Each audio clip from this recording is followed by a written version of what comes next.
Welcome to MarlaMiller.com. I'm Marla Miller, presenting another quick query critique. This one is an actual redo of a query letter that was critiqued here a couple of months ago. If you're reading my newsletter, you know that I'm charging $10 service fee for redos. So if you're interested in it, just email me and we'll figure out how to exchange what we need to exchange so that your query letter can be critiqued again as well. That's number one. Number two, I have launched a video blog for women over 45 called Me Quiet, You're Kidding, right? So if you're a woman over 45 and you would like to dip your toes in video, this would be a great opportunity for you to do that. I don't know if you know it, but YouTube is the #1 social media site. It surpasses Facebook and Twitter. So video is in our present, and it's definitely going to be in our future.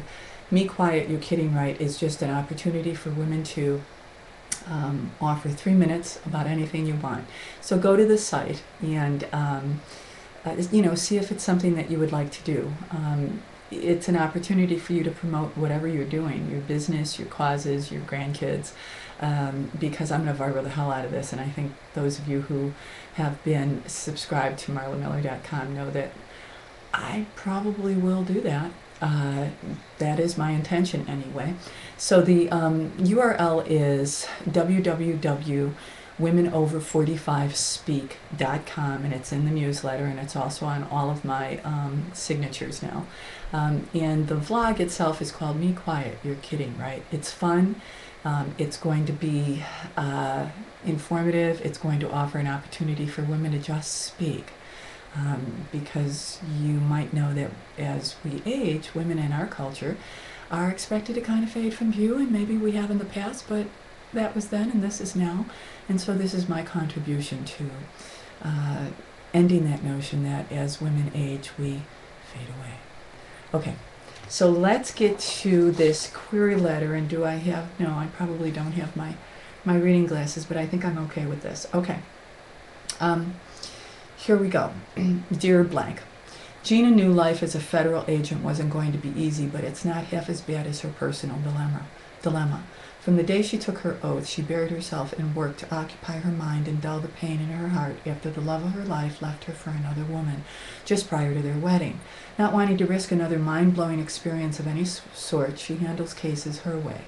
She never imagined the day an agent would be assigned to assist and protect her. Then some crazy bastard wheels her into mind games, sending rhyming clues to her home that must be solved in order to understand who he is and exactly what he wants. Accustomed to doing things her way and damn good at it, she's not trusting or pleased with her temporary partner, Joey Zakara, and totally annoyed she's attracted to him. Joey has worked with some tough characters, but after working with Gina a few days, he longs for those other hard asses. When he senses she's blacked out something significant that could shed light on the confusing rhymes, he risks breaking the wafer-thin trust she has in him that's affecting the case. He feels this is the only shot at getting at the bottom of who's trying to ruin the life of the woman he's falling for. The bastard, William Nicholas Mancuso, who is presumed dead, holds Gina responsible for his brother's life sentence, his plotted revenge down to the last letter containing the final clue. The bank heist, his coup de grace, will be her ultimate failure. The final clue is a crime romance debut novel completed at 120,000 words.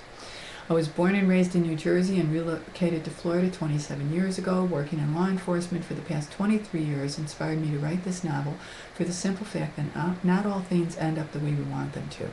Thank you for your time and consideration. I look forward to sharing the manuscript with you upon request. Sincerely. Okay. All right.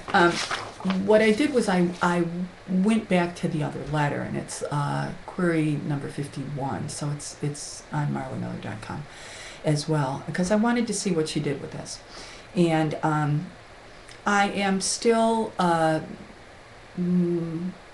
perplexed about what this story is about. So, but I think that I can offer just a little bit of direction here.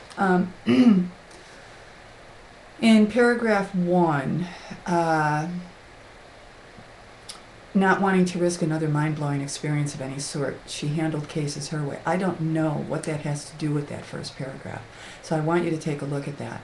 It seemed to me like this is an author who is wanting to put all this content together quickly, and or not quickly, but wants to make sure that all of the pieces are in this query letter puzzle, and the result of that is that I'm confused. So I don't know what that sentence is doing at the end of paragraph 1. And in paragraph 2, when she says, she opens it with, she never imagined the day an agent would, blah, blah, blah. And then the second paragraph is, then some crazy bastard wheels her into mind games.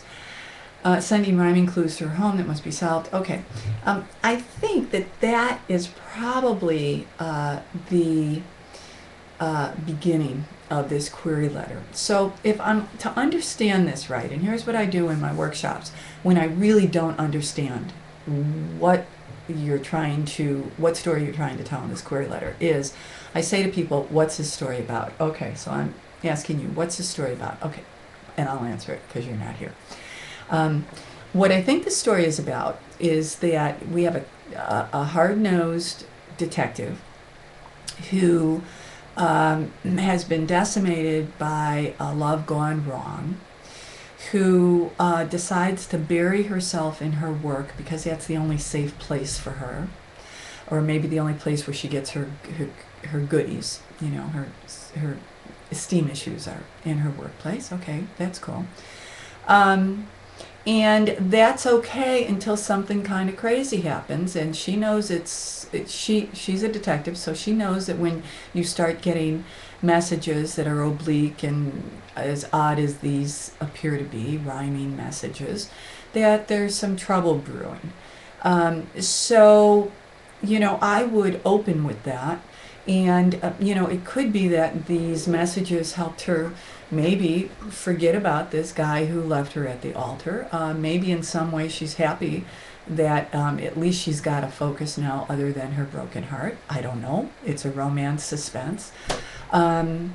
So I would probably set this up with the conflict, with the, you know, someone's out to get her.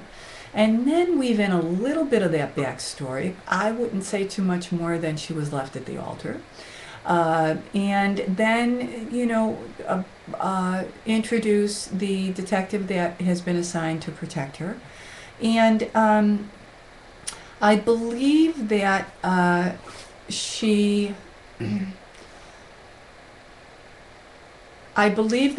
this detective wants to, see, I'm reading this again, wants to help her figure out what these rhymes are about. So I would offer a little bit of that and maybe show a little tension between them. And I don't even know, I guess it's important to name the antagonist here, which is Mancuso, the brother of the guy who's, you know, she sent up the river for her life. But I would encourage this author to present this suspense romance as suspense romance, and see if that doesn't work better. I don't know that it will, but before she resubmits this to me or to anyone, I would read this to people. I would work on this. I'd work on this story arc, because right now it's piecemeal and it needs to be a nice clean arc. And I know that's hard to do in a query letter, but it's got to be done. So I hope that this is helpful to this author, who, you know, sometimes what you need to do when you're writing query letters is leave them alone for a while. I noticed that this author's, the final clue, the first edition of this was 130,000 words. The second one was 120,000 words. There might be a hint there of what might be problematic in the query. She might not yet know the arc of this story herself. So if she was able to trim 10,000 words, it could be that this story is not ready to shop yet. It needs more more editing, more content editing, more editing for the story arc in the entire novel. I don't know. It's her novel. It's not mine. But this query letter is confusing, and I'm sorry, but it's just about as confusing as the first one. So when that happens, I always encourage authors to walk away from it for a while, and perhaps read your novel again from start to finish. And after you do that, this query letter might pop more clearly for you. I hate to tell people this because I know you don't want to hear this, but when people can't write a query letter that hooks, oftentimes that is emblematic of a novel that's not doing it either. So, not the best news, but I hope it's helpful. Until the next time, be well and keep writing.